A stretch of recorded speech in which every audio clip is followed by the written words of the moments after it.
Let's update you on the US presidential race, because it seems as if, yes, the starting gun's been fired. In the past few hours, the former Republican governor of South Carolina announcing a bid for presidency, and Nikki Haley served as the US ambassador to the United Nations under a certain Donald Trump. The first serious contender, it seems, to take on that former president for the Republican nomination, rather. Well, she needs to win as a first step to the White House in 2024. And in her campaign video, she told supporters she wanted to strengthen our country, our pride and our purpose. Some people look at America and see vulnerability. The socialist left sees an opportunity to rewrite history. China and Russia are on the march. They all think we can be bullied, kicked around. You should know this about me. I don't put up with bullies. And when you kick back, it hurts them more if you're wearing heels. I'm Nikki Haley, and I'm running for president.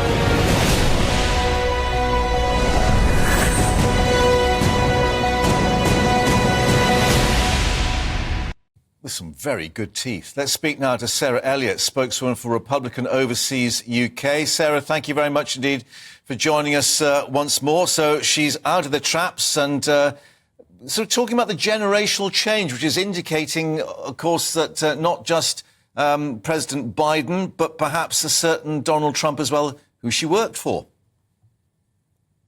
Yes, I mean, she's significantly younger than both of them. Donald Trump will be 78 in 2024, and Biden will be 82. So this is new generational leadership. She was a two-term governor of South Carolina, which is a primary state, one in which Joe Biden hopes will be the first state in the Democratic primary.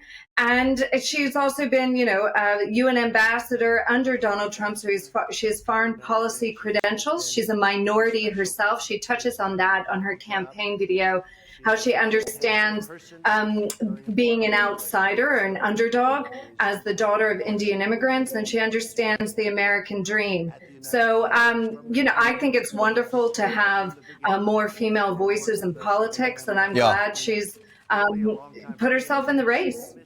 And interesting, as you've pointed out, the mix, I mean, not just the domestic politics, but that she's been in such a senior position on the world stage and understands a lot of what's going on elsewhere in the world.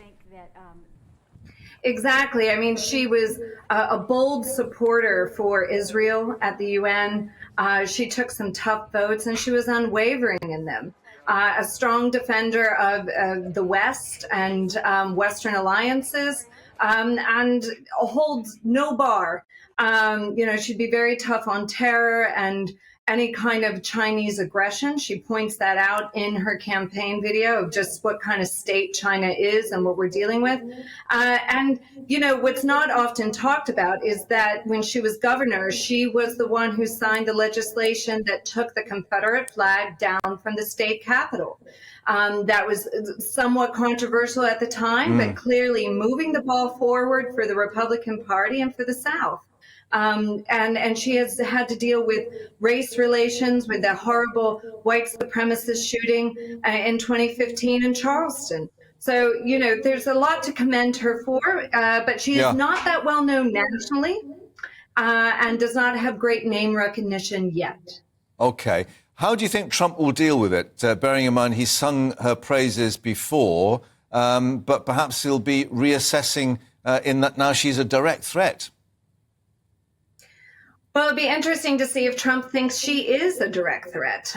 She did leave the administration on a very positive note. It seemed to be on her own terms, but she was the first one out of the gate after January 6th to say we need to move on from Trump. And that did not play well with the base, and she had to pedal that back. So I'm wondering what kind of nickname he might give her. It'll be interesting to see. But I think the Republican Party and politics in general are all looking for a new generation, right, and new stories to tell.